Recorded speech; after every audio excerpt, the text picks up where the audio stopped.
in the name of the Prime Minister, because he can't help but in the name. He's the press secretary. And the Prime Minister then says, well, I don't know what the man says.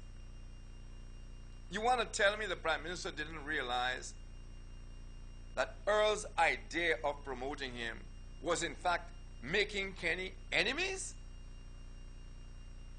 That if Earl made enemies, I mean, a press secretary must be affable. Check out Snow on Tony Snow on TV. Check out McCurry. These guys speak only what the Prime Minister says. How can you have commentaries and you tell me the public doesn't know when you're speaking for yourself, when you're attacking Rick Wayne on your own behalf? And Rick Wayne is not going to attack Earl Bousquet in return. Rick Wayne is too smart for that. Rick Wayne doesn't deal with the flea. He deals with the dog. And just in case somebody says I'm calling anybody a dog, this is just an analogy. Okay? I don't deal with the flea, I deal with the dog. And the dog happened to be his boss. But that was for me alone.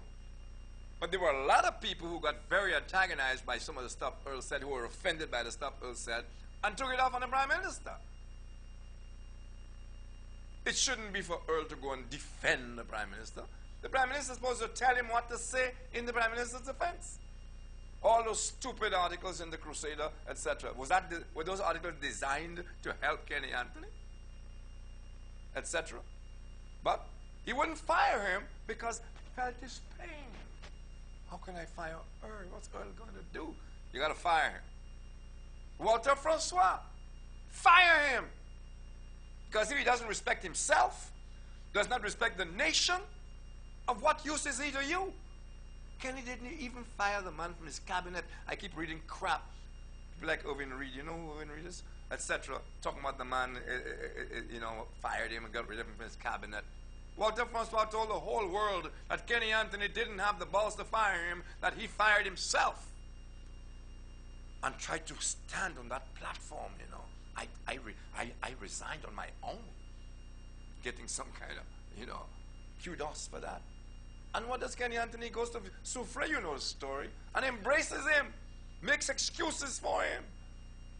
And even at election time was still saying the man's legacy was good. Every kid knows the legacy of Walter Francois is that he proved to be a fraud.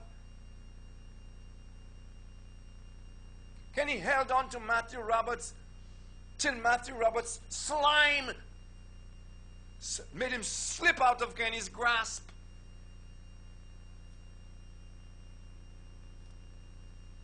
Why? Why? And that's the same Kenny Anthony. When certain people wanted to put certain things on the TV and on the radio regarding John Compton, believe it or not, Kenny Anthony put his foot down and said no. He stopped it. Let me say something to shock you. I want to be fair.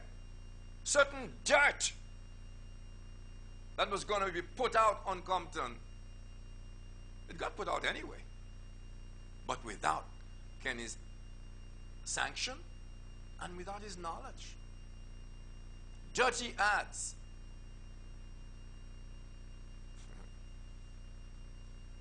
Kenny Anthony stopped it. Is that the Kenny and Tony thing? I don't know. And yet, Kenny Anthony has been lumbered with the tag of arrogant, which brings us now to more recent stuff. But before I do that, I was saying earlier on how I sat there thinking about the guys whose careers were there. And I also thought of Manisa Rambali. And I've said many, many times what I thought Manisa Rambali was a potentially great politician. I mean, as a young woman coming about 21 and I can't tell you many good things Manisa did. I can't tell you that. And a number of things that Philip Pierre did that were obvious, his constituency. I know business people loved Philip Pierre. He had a hands-on relationship with them, both in terms of tourism and commerce, a hands-on relationship. Which reminds me, he wouldn't like to hear that. about Lansing. Oh, Lansing, oh, that same